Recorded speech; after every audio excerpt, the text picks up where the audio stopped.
So, one of the themes throughout this film, Heather, can you hear me? Is this question of, you know, looking at healing and resiliency, right? And how arts plays a key role in that process of healing and resiliency. I would love for you to unpack for us how and the ways that arts can be utilized to promote healing and resiliency in our communities, particularly for those communities who are impacted by gun violence. Absolutely. So, first, I do want to say that creativity, narratives, um, as helpful as they can be in supporting people and navigating the impact of trauma and gun violence, it doesn't take away the pain. However, creativity can support people in expressing themselves and being able to identify new and different ways to process their feelings of grief. And also, it's important for us to really have opportunities to tell our story using all different mediums. So, from music to art to photography, something that happens in the brain when we've experienced trauma, there's actually several things that happen in the brain that impact our ability to be able to verbalize our experiences. Our speech center is called Broca's area. It's offline when we're experiencing a trauma. So if we've experienced the death of someone that we love, someone that is close to us as a result of gun violence, uh, after hearing that news and when processing that, the area of the brain that's responsible for speech is offline. And then also, there's the right and the left hemispheres of the brain. And in between those is a bundle of nerve fibers called the corpus callosum that helps us connect the verbal and the nonverbal. Also, when we go through trauma, um, those two hemispheres have difficulty being able to communicate with each other.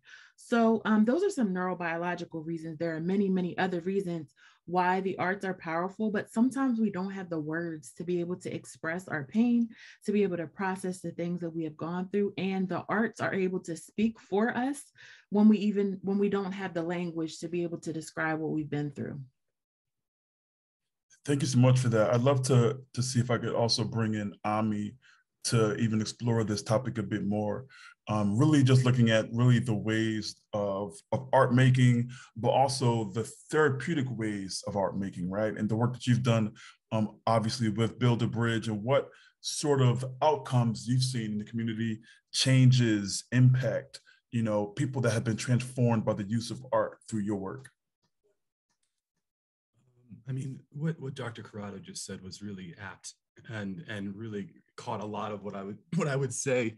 But I will add that if you look at different forms of art making specifically, like for example, music making, metaphorically, it creates organization out of something that wasn't organized before, but also neurologically, it is creating through a steady rhythm and organizing beat. And literally that beat and rhythm is something that somebody can gravitate towards and create healing.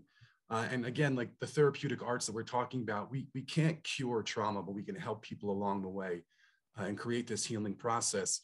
And the other word I do want to put an emphasis on is the word therapeutic. And now, the work that Build a Bridge does is therapeutic in nature. It's not therapy. We don't clinicize or try to find deficiencies in people. We approach this from a strength-based approach. And a lot of times these participants, they don't necessarily want to talk about their trauma. It's not show me your pain. And so the art is a really good way to come across and provide a healing space for people to be able to engage some of those feelings and sensitivities that they haven't related to, but have them come out as artistic expression. And then maybe there's a better space and the right people to be able to have that deeper conversation about working through the trauma that they've experienced. We were just doing a program out in East North Philadelphia. And I think the thing I want to say last about this is access to the expressive arts is essential for human beings, no matter where you are. And in the case of this one parent who was talking about her experience with the expressive arts in the church growing up, that it was a place for her to grow and be and do and imagine and explore and kept her in a safe space. And she sees that for her daughter now. And it's not just a safe space to be creative, but in terms of their neighborhood, it's actually a safe space. So even providing creative spaces beyond the therapeutic value are creating physical locations for people to be safe and have sanctuary from what's taking place out in the streets. And if we offer more of that to people, maybe we could mitigate and change some of the reactions and change some of the landscape that's causing the gun violence in Philadelphia. Thanks for that. That's actually a great segue for us to bring in Kendra with Yeah Philly, as far as providing that haven that our young people need with regards to trying to combat the violence. And I know, Kendra, obviously your work has really been citywide, obviously situated in Southwest, but we know folks in North Philadelphia, South Philadelphia as well that are part of the work. What have you seen as far as you being able to provide those resources and supports, and what's working, right? Like, in your experience, what do you think is working and what do you think we need to build more of? So for us, we work with young people ages 15 to 24, and we see violence as a cycle. So a lot of people say, victim versus perpetrator. We provide services to anyone who has been impacted by violence in West and Southwest. So while we're not an arts program per se, we have different components of art built in. And I can mirror what everyone else has said when it comes to expression and giving a place for healing. But I want to focus on the joy among young people who come into these spaces where they have their peers. For example, we have a music program, and I know Hayes on the call can talk more about his involvement in the music program, but we have a music studio where some of it is structured. We have different engineers that come throughout the week, but other times they can just go into the studio and make music. They learn how to make beats. And so a big part is that joy when you're around other people and you can, for a moment, escape the things that you have been through or are going through and have that camaraderie and have that family feel where you can step away from everything you're going through right now and focus on bringing joy to yourself in that moment. We also do different things where we may partner with someone on an art project. Like coming up, we are working on doing some different mosaic art things that the young people identified they want to do. So these things, again, bring a space of joy, but also go into healing where sometimes, like Megan said, right?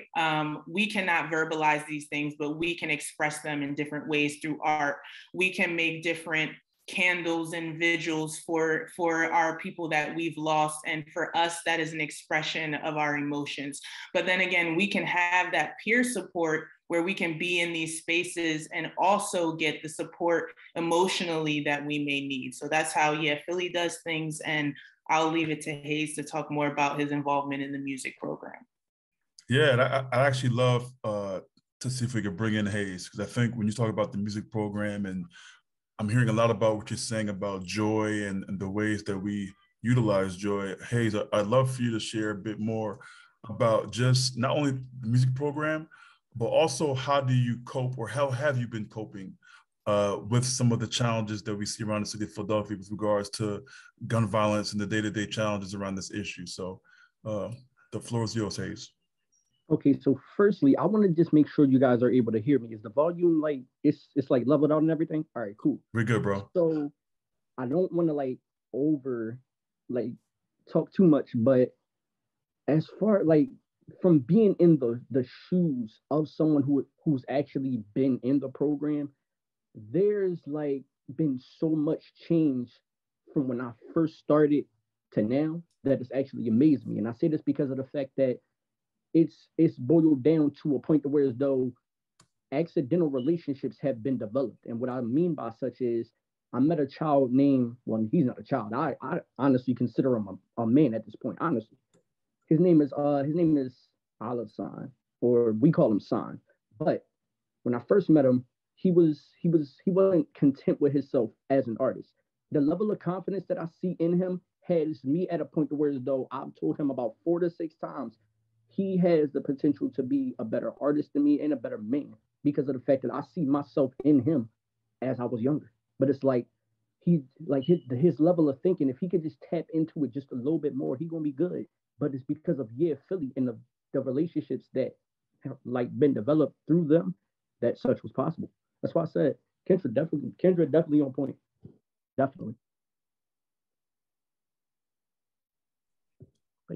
Thank you, Hayes. Appreciate you, man. I think that your presence on this panel is super important, because I think oftentimes we have panels and discussions and conversations that exclude young people. And so we definitely all value your insight and input, on this conversation. Which actually is a great connection too for Nadia. You've done so much great work, Nadia, with mural arts, and I would love for you to share with us just not only the importance of art in your world, but also have there been a specific story that you can share or give to us around some level of community transformation or something that was really meaningful, whether it was around gun violence or perhaps somewhat tangentially connected to that issue as well. Yeah, thank you very much, Gabe. And I was actually just going to follow up on Hayes' point that I think art does have that skill of building self-confidence. I think especially as adults, we're not used to grabbing something that can be, put on paper. It's not something that's normally fostered in adults, and I think with kids too, you kind of lose that, right? As you get older in school, you're not encouraged to color and paint, and so I think that idea of, oh, I actually did something, right? Like I picked up something and I did it. That is amazing, and you find your different skills with the different ways of the different avenues available to you, right? So you might not be, I'm not a great artist at all, but like if I can finish a coloring page and it looks great, like that makes me feel wonderful, right? I'm getting my expressions out, but it's also like, okay, I created something beautiful and I did it and I finished this project. But I was, when you were talking about programs, obviously we do murals, and I believe fully that those murals help us bring people together and work on them together and be out in the community. But interestingly, one of the smaller programs, or one of the smaller things that happened in one of our programs, we're in, have a program in Kensington, and one of the women there started a group that's very similar to the documentary. It was a mother's grief group, people who, mothers who have lost children for various reasons in the community, some of it violence and some of it related to other factors. And part of that group was, it built slowly, right? It was just mothers getting together, wanting to be in a space together. And as this group got a little bit bigger, they started inviting an artist in every week, right? So they had 1 week, they meet two days a week. One day is about the speaking and getting to know each other and talking about their grief. And then the second day is an artist that comes in and helps them express themselves in a different way. As everyone's already mentioned, right? If you can't express yourself verbally, you can put it into the art making. And, it's just a group that's grown slowly over time, right? People just come together, a different artist comes in with different vehicles every week, and just giving that chance for people to express what they're feeling and to show what they're feeling. And also art is very much a universal language, right? So you might not be able to tell someone what you're feeling, but if someone sees it in your work, they know what that means, right? They can see that, they can talk to each other in that way. It helps create a connection between people. I love that. And I think, just the idea of how do we create those connections is important, particularly as I think again about, what Hayes and Kendra were talking about as far as how do we really filter out these programs that really meet the needs of folks. And, I want to bring you in, Dr. Corrado, because I think that for some of the parents and guardians and caregivers in the room, they'd probably love to know, what are some of the tools that I may need as a parent or caregiver or guardian, to really best support my child through some of these, issues of grief, of loss, particularly on this issue. Can you give us maybe some tools that parents and guardians and caregivers might want to think about as they're going forward? Sure. So I feel like the most important thing when we're thinking about the ramifications of gun violence, and when we're thinking about how to prevent gun violence, is really thinking about coping strategies. There's a theory called Broaden and build theory. And basically the idea says that when we're in stressful situations, we can only pick the things that we know in order to cope. So if all I know is to pick up a gun, to smack somebody, or to play basketball, when I'm in a stressful situation, I can only pick one of those three things. I can't choose, to do deep breathing. I can't do yoga. I can only do one of those three things because that's what I know. I think that the more that caregivers can support youth in broadening and building and expanding the coping strategies that they're able to choose, the more likely they'll be able to choose those coping strategies when they, are faced with a choice as far as whether or not they want to become involved in gun violence and or when they're impacted by gun violence. But we can't choose something that we don't know exists and that no one has ever exposed us to. So I always encourage parents, caregivers, aunties, uncles, mentors, coaches, to take a youth with you, take somebody with you when you are engaging in your coping strategy. It might be a little irritating. You might want to, do your gardening alone or bake by yourself or paint alone in silence. See if you can bring someone else with you, a youth, a young adult, even an older adult. Because when you're doing that, you're exposing people to more and more coping strategies so that when those moments come, when those overwhelming moments come, they're able to choose those things. I do also, so in general, I think that we need to build coping strategies. And then there are a lot of different resources. I'm thinking about some of the resources that I create through stories. So I created Stories of Coping Guide, Stories of Feelings Guide. And then I have a colleague, her name is Karen Traceman, who has like books and books of ideas, of activities to support caregivers, parents, other community leaders in developing specific coping strategies. Awesome. I love that. And I think the idea of coping, through this process, as we've all been trying to cope through the last 2 years, the pandemic, just compounded with all the other issues, is a great part of this. I'd love to bring you in, Kendra, as well, because I think that as we're discussing this, first of all, I want to thank everybody for participating. We've got a great numbers of folks right now who are part of this discussion. So we definitely value your time. And actually in about 10 minutes or so, we'll provide some time for some question and answer. So feel free to be writing down some of those thoughts and questions that you might have for our panelists. But for you, Kendra, I think some of the things that we talk about around, challenges of gun violence and the coping strategies and the ideas and the issues really is the idea of it's not always going to be quote unquote sweet. It's not always going to be quote unquote positive and rainbows and roller coasters and ice cream, right? I mean, there's a lot of serious issues happening right now in our city. Our young people are experiencing grave levels of trauma.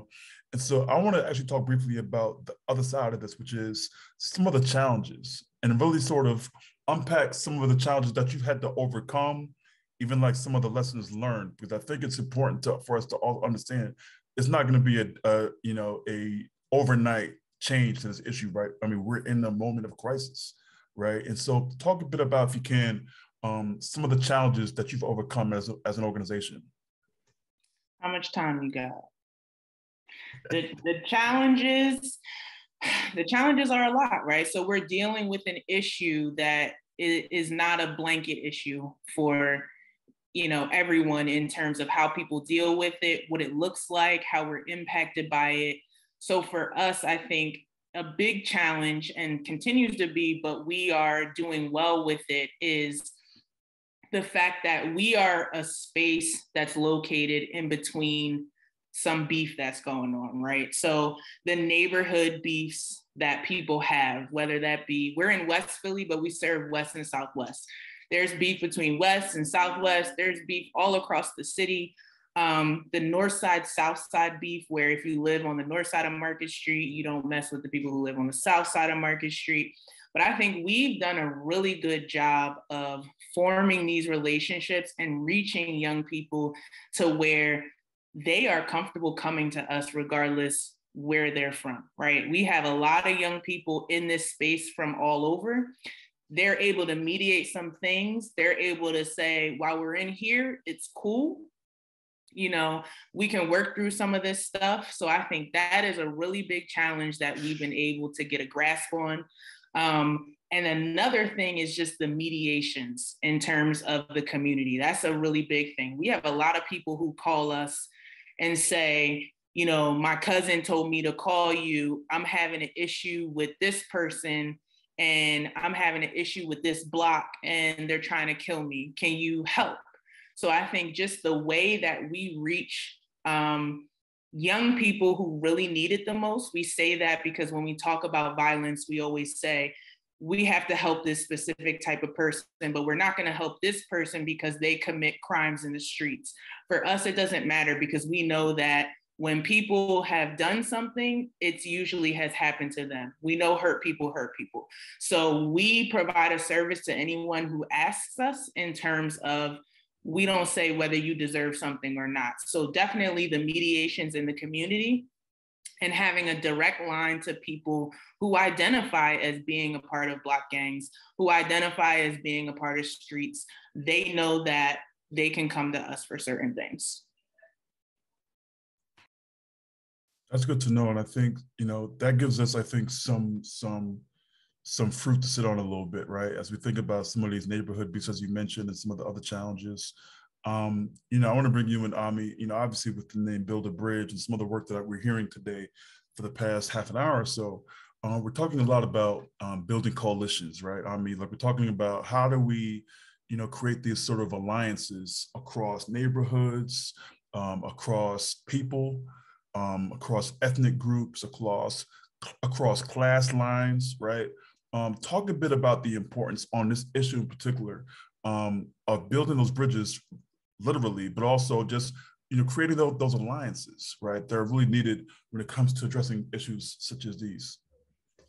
If we're looking to create a macro change in Philadelphia, it's not going to happen in the vacuums of our own individual organizations. I think the more resource sharing, the more communication, the more discussion and even programming together that organizations and people like us do will change what we're seeing on the ground. I mean, we're a tiny, tiny, tiny nonprofit.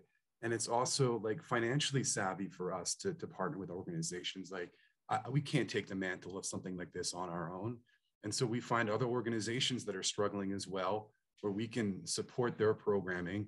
They can support us with maybe doing some direct programming for their population that they work with. And there we've been able to help a neighborhood group while also achieving a larger change that we're seeking. And I think if there was more collaboration like that, I mean, there's a lot of not, I wouldn't say fighting, but the challenge of getting the right resources. There was all these grants that just came out from the city, millions and millions of dollars. And an organization like Build a Bridge, can't really get that. We don't have the capacity to do all the ladder climbing to be able to justify that, the crossing of the T's and dotting of the I's.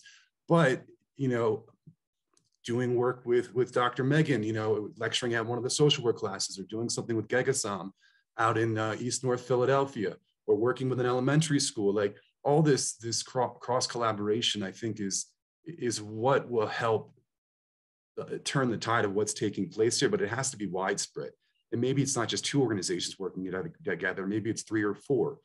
And, I think we're also, the thing I think it's slowing us down is also just recovering from the pandemic, where all these plans were in motion before the pandemic. And then this wrench was thrown into the gears of what we were trying to achieve, and we've had to readjust. But in that absence of us doing our best programming, the level of gun violence has increased dramatically, and guns are being run into Philadelphia at a regular basis. And, it's really a struggle. It's like, we're trying to be proactive when really we're in a reactive position right now of how do you mitigate this when it's a pandemic in itself, gun violence, and you'll see all the literature turning towards this being a public health issue. But I digress a little bit, but I think the end point is that us in this room together is one example of information sharing and trying to create coalitions and collaborations down the road. But I think individually, the way all of us have strategized, I know Kendra's doing work with mural arts.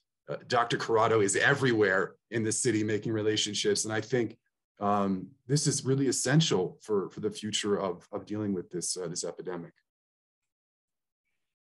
Thanks for that. I mean, I think, as I think more about the future of dealing with this epidemic, I also want to bring Hayes back on. Hayes, one of the things that we know working with young people and just being young people once ourselves is the idea that although we might be a part of these programs or been advocates for these programs, we still have peers and friends who frankly don't want to be a part of these programs, right? Who might have different needs, who might have different desires, who, as we say in the neighborhood, might flag a program like, all right, that program, Mr. Gabe, is cool, but I ain't trying to go to that. That's for you. what are your friends saying? Like, what are your peers saying as far as some of their needs that just really aren't being met? It could be in the arts world, it could be in the world of, other issues that they're maybe interested in or ideas they're interested in. What are your friends and peers saying who perhaps are not as involved as you are? I mean, honestly speaking, it's hard for me to answer such because of the fact that me as an artist, me as a person, I don't, because I'm trying to say without sounding cocky or anything, like I don't concern myself with energy that doesn't match mine. Because me as an artist and a man, I'm in the position of where as though I'm fed up with the environment that I'm in. So with such being said, I'm taking the necessary steps to get out of this environment. So the way that I see it, anybody that's not like carrying that same energy or maintaining that same type vibe or the same type work ethic as me, they can't be around. That's why the kid that I mentioned earlier, that's why I brought him in. Or if anything, I'm gonna be honest, he brought me in because of his work ethic, which if I'm not mistaken, my mentor did with me. And that got me as far as I've gotten. Mind you, I've been an artist for about 13 years now. I'm 20 now, but I'll be 21 next month. But it's just like as time has passed, a lot has gone on, and I've learned a lot, which I can therefore put into that person. So it's like I don't really. Matter of fact, that's my cutoff point with a person. If a person tells me that they don't want to be in the right environment, they gotta go. Yeah, I love that. And I think I'd love to actually keep you on, if we could, Hayes, and just talk a bit about the idea of mentorship. Just even thinking about, differently about, some of those people, adults who were in, by the way, first of all, also a happy early birthday too, since it's Thank next you. month. And so I we might not appreciate see that. you, right? Thank So you. happy early birthday. But talk a bit about some of those mentors, old heads, whatever, how we frame it, that have provided some good counsel, I guess, to you on your journey, in life, and like what types of jewels and gems really kind of stick out for you in your life. I mean, well, if we use Philly as an example, when I first got there, it was like because this is me speaking on approach. The way they approached me was with open arms. Mind you, they didn't know me at all. The first time I formally met some of the team members is when we were doing like I call it a charity event because like that's like the first thing that pops in my mind when I do things like that. But it's like we was giving out dog food. I think it was like the locks that you put on guns or something like that. Like it was something like that. What else? Cat food, just a number of things. And it was like the level of unity that I seen, it evoked leadership from them, which drew me into them. So as far as Philly, that example, that's how they brought me in with that. Now, as far as my mentors are concerned, honestly speaking, I I don't want to discredit them, but my mentors were like the type to teach me here and there and let me learn for myself. So it's like that's why when it comes to sign, I do that with him towards the point to where like it was a time where I came to Year Philly and we were supposed to have a studio session. And instead we had a full blown conversation from about 4 something to 11 o'clock at night, just a straight life conversation. And within such, it's like I seen more and more him as a person. And I just eventually told him, somewhere along the line, you're not going to need me because he's the type of person I can teach here and there and he'll learn himself. I went to Year Philly for like a day one time. And I I can honestly say I disappeared for like 2 days, I believe.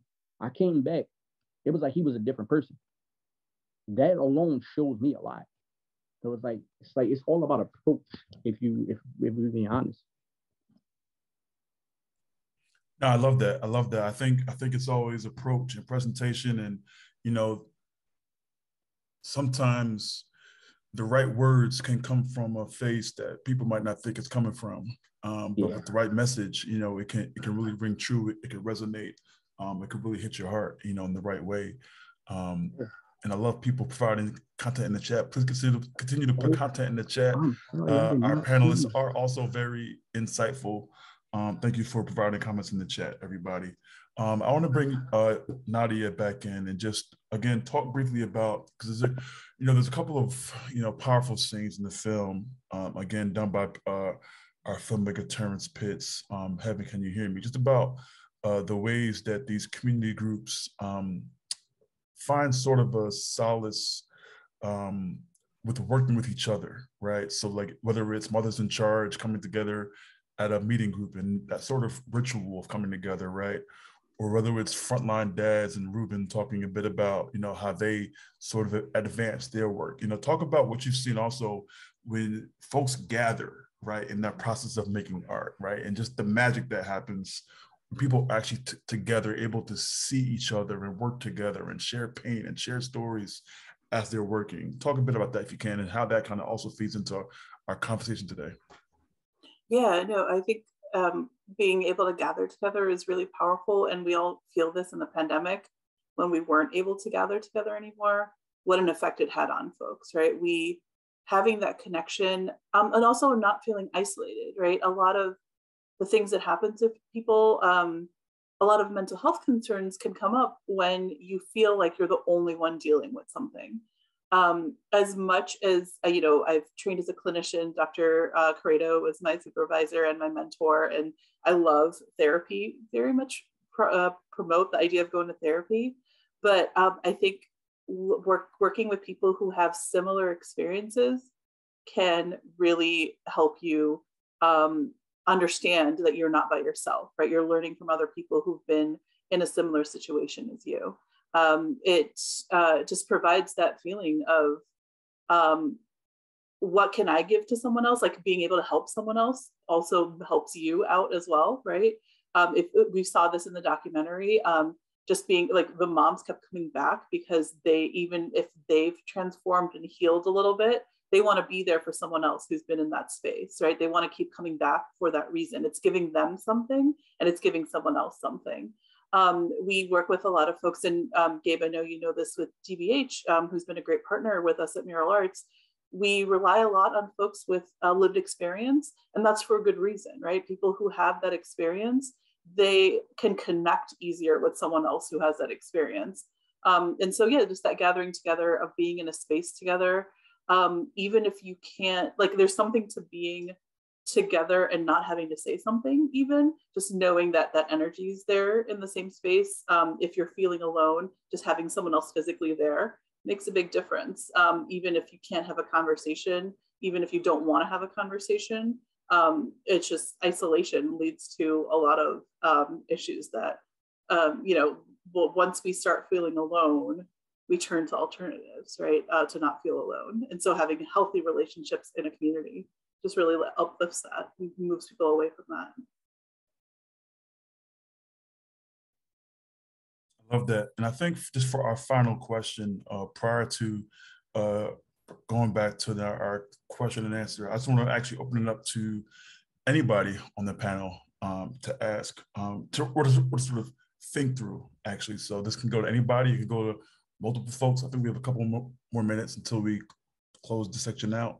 But really, how do you personally cope with the work? And I think I want to ask that question because oftentimes we don't think about what the practitioners, the sort of thought leaders and people who are sort of on the ground in this work, what are you doing to keep yourself healthy, to keep yourself mentally healthy and with a positive and good and productive emotional well-being? I'm sure that we all have our own practices, but I think I would love to hear it for us, because I think that we're all, I'm sure, even considering the participants who are watching, they may be able to tap in on this. So I actually want to start, if we could, with our digital moderator, Beatrice. I think I would love for you to share with that, and then maybe we could bounce around a little bit to see how well people chime in on this topic. Hi, so my name is Beatrice. I'm a journalist with Billy Penn who has covered gun violence and solutions to gun violence in the past, and I've also worked at nonprofits. And in both fields, burnout and like trauma sharing, where you take on the trauma of the people you talk to and you cover, is a huge issue. And oftentimes our employers, be it because they have a lack of resources or don't understand that, don't give us the time and space to do so. So it's really important, especially when you love the work you do, to make a conscientious decision to give yourself a day to rest, to be like, when the clock strikes 5, when it gets time for me to go home and take care of myself, I'm going to do so. I think it's also really important to, if you have coworkers that you're close with, to be able to share that with them and let them know some of the stuff you're taking on, because they've likely had similar experiences, and they can give some insight to how they cope. Maybe they have a therapist they love working with and yours isn't doing the most for you right now, and you can share resources. And something I find really helpful as someone who is very, I think, left-brained, which means creative, like I like to, in my hobbies, do things that like are very opposite of that, to exercise the other parts of my personality that need rejuvenation. So I do Quizzo with my friends. I'm big into puzzles and word games. I think it's really important to kind of figure out what leisure works best for you in terms of coping with shared trauma, and just giving yourself space and time to breathe and not feeling like you have to like live that 24/7, especially if you work in fields like these. Thank you, Beatrice. That was really helpful.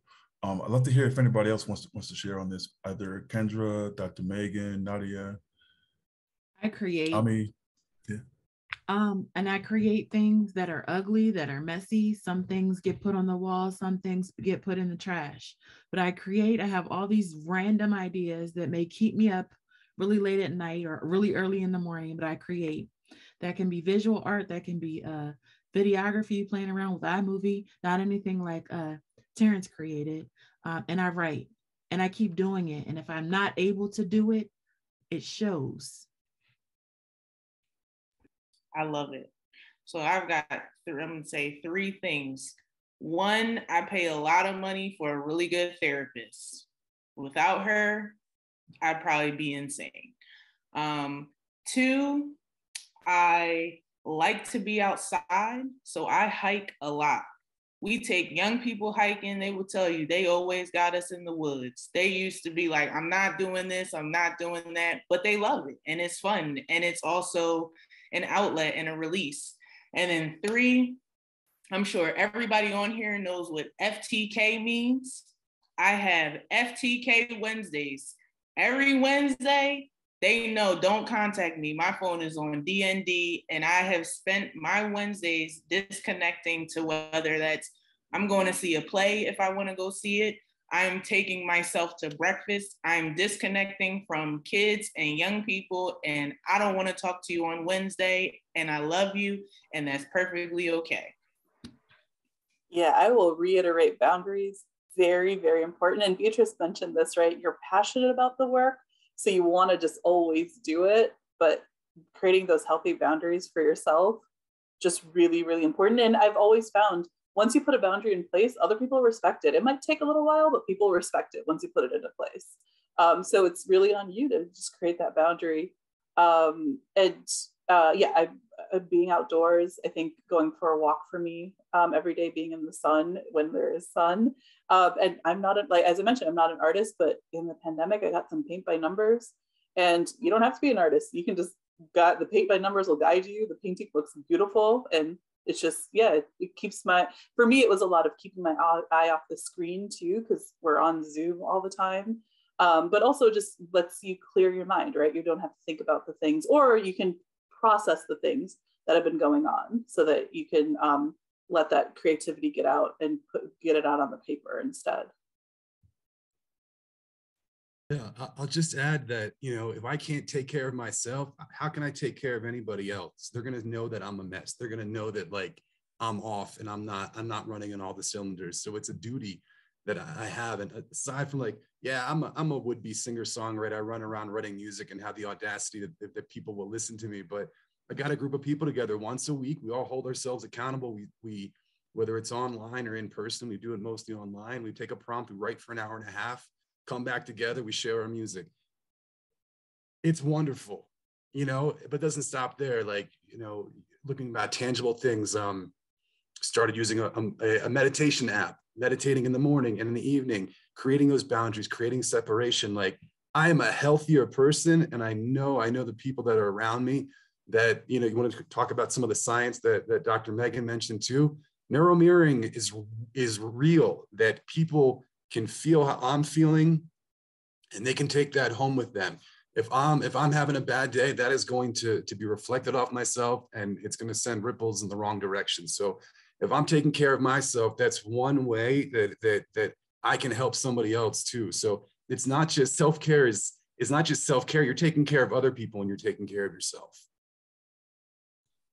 That's right, Ami, and thank you all for that. And as we at this point pass it over to Beatrice to kind of do some more questions, I want folks to, if you can, throw in the chat as well. For all of our participants, feel free to put in the chat what you do to maintain your self-care. I think that we got some great responses on that, and maybe there's some things that you've picked up that might be good for you, that really resonate with you, or maybe something that's new for you. Maybe it's Pilates, maybe it's a walk down the Wissahickon, maybe it's, you know, going down to Schuylkill River, you know, maybe it's going for a hike or a nice long drive, whatever works for you.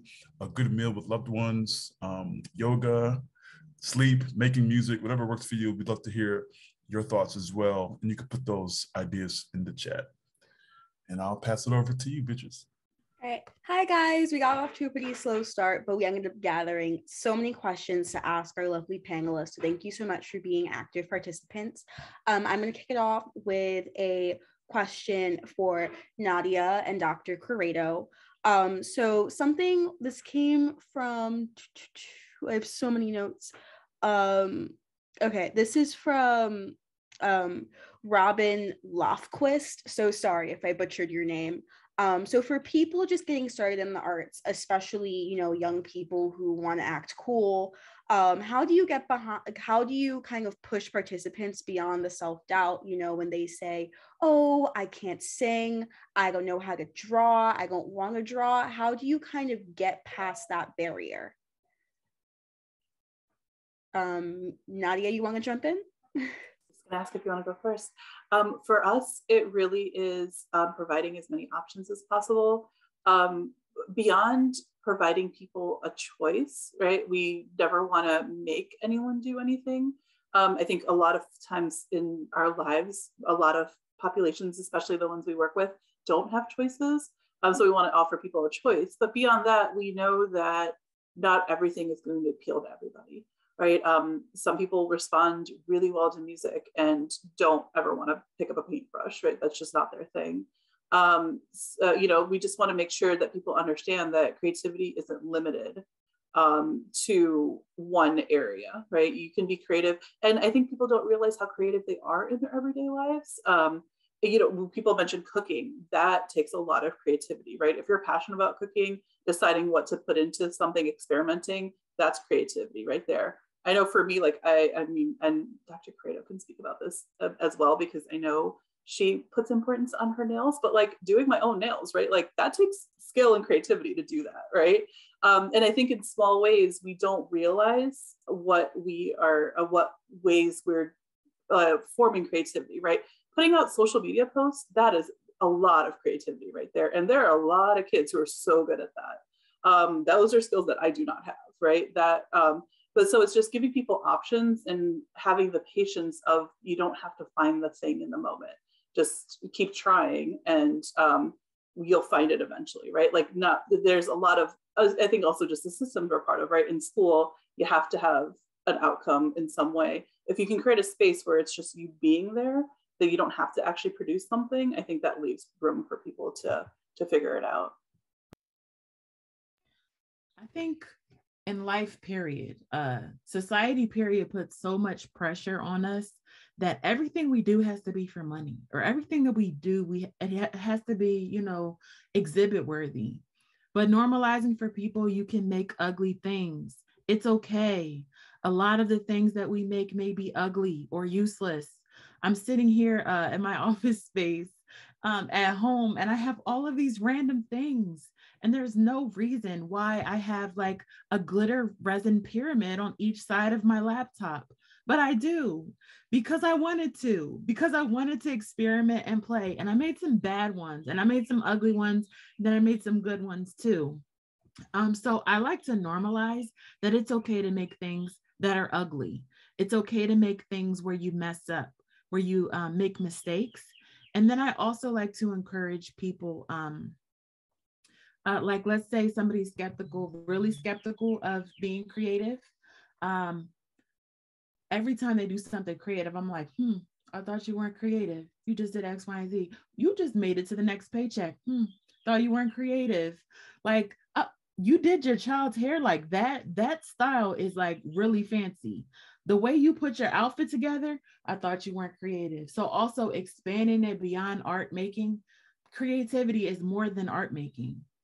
Art making is a part of creativity, but it's so much more. So being able to capitalize, I've seen such creative things. People are using resources in these like innovative ways, even before the pandemic, where you're just like, wow, you thought of that? Survival in and of itself is creative too. So being able to normalize that, I think is really important. No, I think that's a super important part because thrift and perseverance are inherently creative because you're taking the resources you already have, both personal and material, and saying, how can I extend this so I can maybe get some enjoyment beyond survival? And that's super, super important to emphasize. In keeping with kind of this theme of getting past participant mental blocks, I have some questions for Hayes and Kendra with EF Philly. So one of our attendees said, I'm not a therapist, but I work with a lot of adult males who might be closed off to conversation. They might not be open to expressing that they have been impacted by violence or gun violence. So how do you kind of navigate those conversations and get them to open up, especially in group settings? Because, you know, teen boys want to posture, they want to seem cool, they want to seem tough. So how do you like get through that veneer?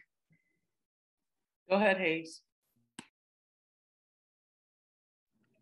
Sorry about that. Well, with me, I just like, I relate to him on a personal level because it's like, all right, so again, with San, being as though I seen more of myself, like my younger self in him, it was like, it made it easier because it was like basically looking in the mirror and talking to myself, literally. So it was like, if I see him about to make a certain type move and it's like, I don't want to mediate him or be like an authority figure over him, I just like give him an example of what happened when I did certain things. And it would be like, maybe like go about it like this. Just give them, like, make them feel like they're not obligated, but just give them options. Because when you feel like you're obligated, you feel boxed in and you start to act impulsive. And when you start doing that, everything falls apart. So yeah, that could help. So for me, and it's very different, right? Like, I'm not a man. It's different, but for me, it's about the relationship.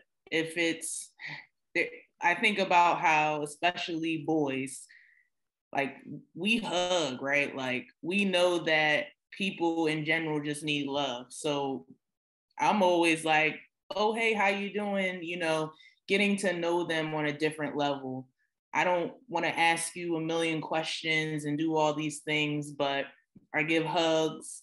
I tell people I love them. But when you build that relationship, when they trust you, they will come and tell you all types of things that you don't even want to know. You don't even got to ask, but it'll come out. And so I think just building that relationship with young men to where you ask them about different things, even, you know, using what they like and doing those things with them, or asking them about what they like to do in their free time. They like to talk about certain things. So I think that starts the relationship of, I'm feeling more comfortable to talk about these other things that I usually don't talk about with anybody else, or I don't want to share, but now I feel like I can trust that I can share my story. I have another question. This one is for our friends on the panel who run nonprofits. This came from another anonymous panel attendee, and they said, I never know where to start in my own community. So on a micro level, how can we start getting involved in our community's anti-violence initiatives without overstepping the work or not acknowledging the work that has already been done? Anybody who has a gut answer can jump in, because I know this is like a very, very heavy question. I mean, it doesn't have to start necessarily with gun violence, but how about, do you know your neighbors? Do you know the folks down your block that have been there longer than you? Do you know the people who just moved in that are new to the neighborhood? You know, and I think that idea of community and relationship building is essential to deal with any situation. And I would start there first. If the specter of dealing with something as heavy as gun violence seems overwhelming, get to know your neighbors and create community there, because there's chances are someone needs you, and you need somebody there. I second that. Definitely know your neighbors and ask people questions about what's happening already. I think a big mistake people make is that they try to insert themselves without like understanding what's happening first. And even when people mean well, there's always something going on. So getting to know what's happening, ask your neighbors, and definitely talk to your block captain. The block captains, they know in general what's going on, or at least have meetings where there's a ton of information being shared. So I would start there. I would also say, if you're trying to engage in some type of like cross-sector work, also building off of what Ami said, to build relationships with organizations. So there's a lot of people who are in this space of trauma-informed care. Trauma-informed care is such a buzzword, whether you're focusing on community violence, on gun violence, or on other forms of trauma. Sometimes it can feel like the space can feel a little competitive because everybody's trying to go after, the same small amount of funding, or because, everybody's trying to rationalize why their program is, the most important. Not out of pride, but out of like trying to, I guess, be able to expand the scope of their reach. But I think figuring out ways to build relationships with multiple community partners. I've had so many meetings with people where I don't even know where the meeting is going. I just heard that other person is doing something really cool and interesting, and I feel like I have something to offer too. So we might sit down, we might talk, and we're just like, I don't know where this conversation is going to go, or if there's going to be an outcome. And those have been some of the most meaningful discussions that I've been able to have, even with some of the panelists in this room. Like, we've had conversations, starting off, didn't know where it was going to go, and was like, oh, you know what? It would be really cool. You do such and such, right? Well, I do such and such. What if we partnered together, and being able to expand and build things across organizations? I think that's a really good point, especially for our journalists in the room. I see some of y'all in the chat. I think it's really important to have conversations with people, especially in beats related to gun violence prevention, and know that a story or a soundbite may not come out of all of them. I know in one of our other panels in this series was on narrative change and gun violence reporting, and the biggest takeaway was relationship building and not being extractive. So seeing this as a theme through both discussions is really, really important. Something else I wanted to direct to Dr. Corrado was a question from another anonymous panel attendee. And they said that sometimes we hear that the word healing alienates people early on in their grief journeys, because it seems like, how can I heal? Things feel so insurmountable. Like I might never get there. And it's super discouraging. So with that in mind, what are your thoughts on language around healing within trauma-informed care? How long do we have left? Just kidding. I think we have an issue with language, period. So when we're looking at all these like clinical resources, we look at these books with all these hefty titles. Even some of the books that I'm reading, you know, to create an article, I'm just like, okay, I need a dictionary to look through this one, or this one is going to give me a headache, or it's going to take me a while to get through this one. Language matters. So whether or not, I'm thinking about, like, on the one hand, there's like all this theory that talks about trauma theory, that talks about healing and all of the elements to healing. And then also like clinicians, social workers, therapists are also kind of holding the power over what language is used to talk about trauma. And I really believe that we need to allow people to have the agency, the control to be able to use the language that makes the most sense for them. Some of the most traumatized people that I've ever worked with never use the word trauma to describe their experiences. And some of the most evolved, resilient people who are able to tap into their strengths don't use the word healing. So we want to think about, what language do people use to describe their own experiences? Healing is if one of us uses healing in a well-meaning way, but you know, someone else is like, what is that supposed to mean? I've lost someone. I'm never going to get them back. Then how do we say, you know what? I apologize for using that term. What's a better term we can use? Or how else do we want to describe this process? And we use that word. Clinicians, therapists don't hold the monopoly on the language people can use to describe their traumatic experiences. Every person, every individual who's been through trauma has the ability, should have the control, should have the independence to be able to use the words that make sense for them. That was so well put. If I knew how to snap, I would snap. I have another question for our nonprofit friends on the panel. This question is really about the scarcity of resources for people who work in nonprofits, because there's so little funding up for grabs. How do you strategize past engaging with the arts with young people that may require like lots of resources? Like, say, you know, a young person wants to, you know, work on an album from songs they've written about their experiences, but studio time's expensive, right? How do you kind of like negotiate all of that? So can I jump in here? Yes. Only because I feel like we spend tons of money on the things that we do. And that's because it comes from what young people tell us that they need. It shouldn't matter if they need studio time and it's expensive. Like, we build everything into the money that we fundraise. Every contract, every grant, we make it very clear. We are very transparent. You know, you may be wanting to fund something specific, but this is actually what we need, because this is what young people are telling us that we need. So I think being very honest with funders about what money that you need and where it needs to be spent, we have to do a better job of that as nonprofits. I know sometimes when we talk with other people, they're like, well, they're a funder, we don't want to upset them. When really, you know, we're getting this money to do the work and we know best how to do that work, right? So young people are telling us they need studio time. We write our grants for the music program based on what they tell us they need.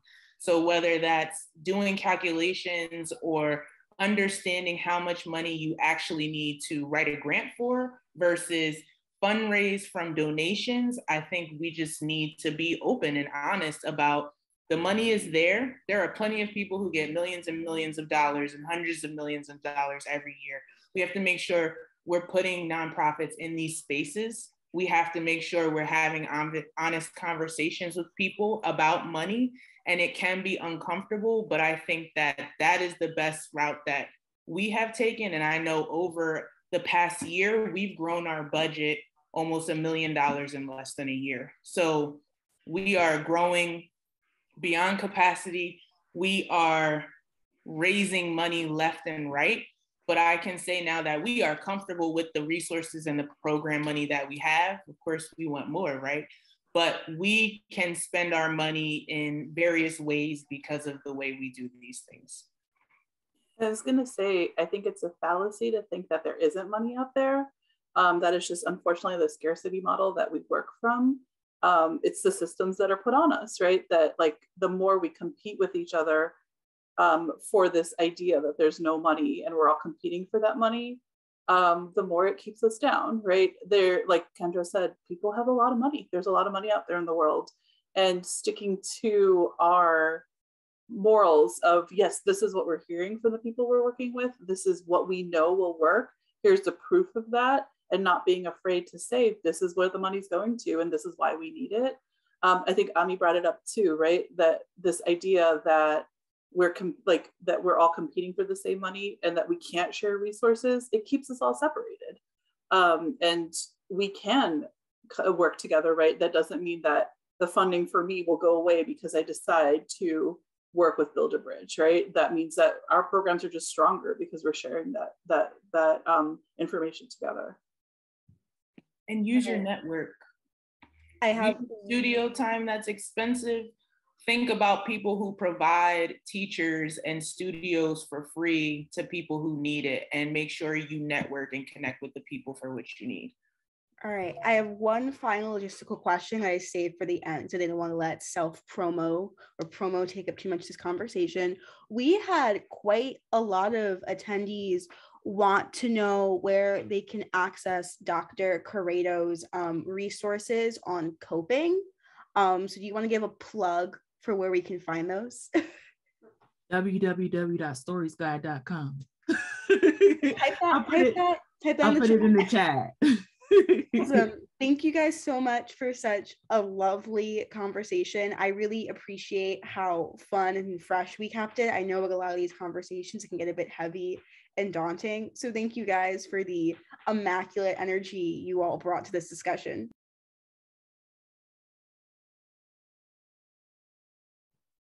And thank you as well, Beatrice, for just allowing us to engage some more questions and thoughtful ideas as we further explored this topic.